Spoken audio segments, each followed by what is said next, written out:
Hey, what's up guys? So today I'm going to discuss something a little bit different. So we're going to talk about your hands and your wrists and kind of the flexibility of those joints and things that develop into something like carpal tunnel syndrome. And a common problem that a lot of people have that they don't really think about, which could be pretty easily preventable.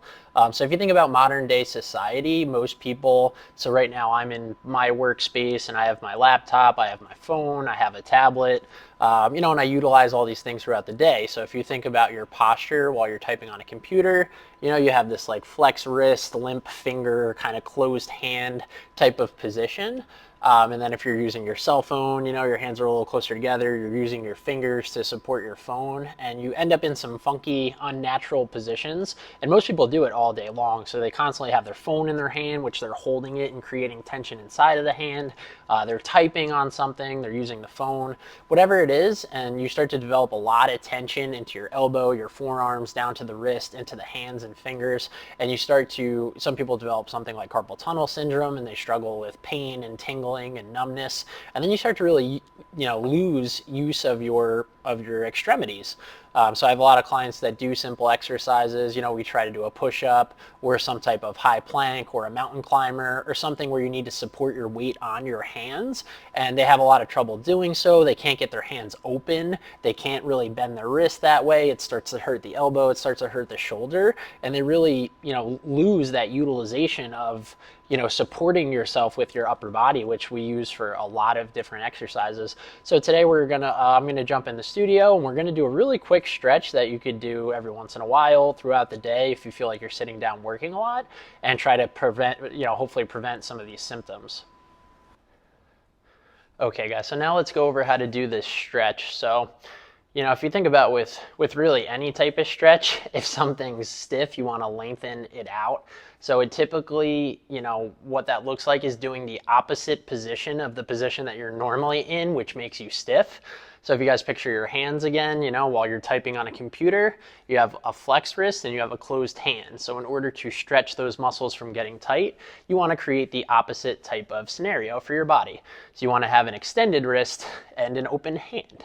So we're going to try to create that position and then put some pressure on top of it, and then do a little bit of breathing to try to lengthen out and open up some of those areas. So what you're going to do is kneel down. You could use a mat or just use the floor. And if you're really stiff, you're going to start by putting some weight on your hands with your fingers pointing straight to the side. So they're going to be kind of perpendicular to your body.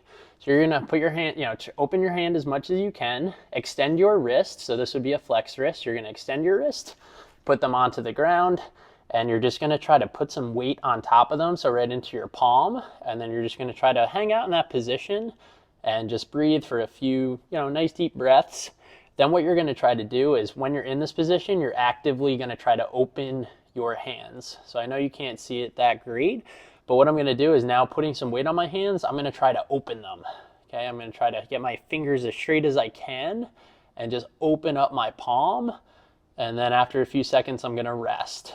Then I'm going to try to open my hand again. And then after a few seconds, I'm going to rest. Okay, and at any point, you could kind of just stop and shake it out and just circle your wrist and move your hand a little bit, keep some circulation going. And if you want to advance it, so here's the, kind of the full stretch. You're going to try to turn your hands backwards and start to press your palms into the floor. So this is going to create a much bigger stretch through the forearm into the elbow. So your fingertips are going to be pretty much pointing right towards your knees. You're going to put some weight on there. You're going to look up a little bit. Same thing. You're going to try to almost pull your fingers off the floor and open your hands while you're in this position. And you're just going to breathe nice and deep. And then after a few seconds, you can come back up and just start to shake it out again.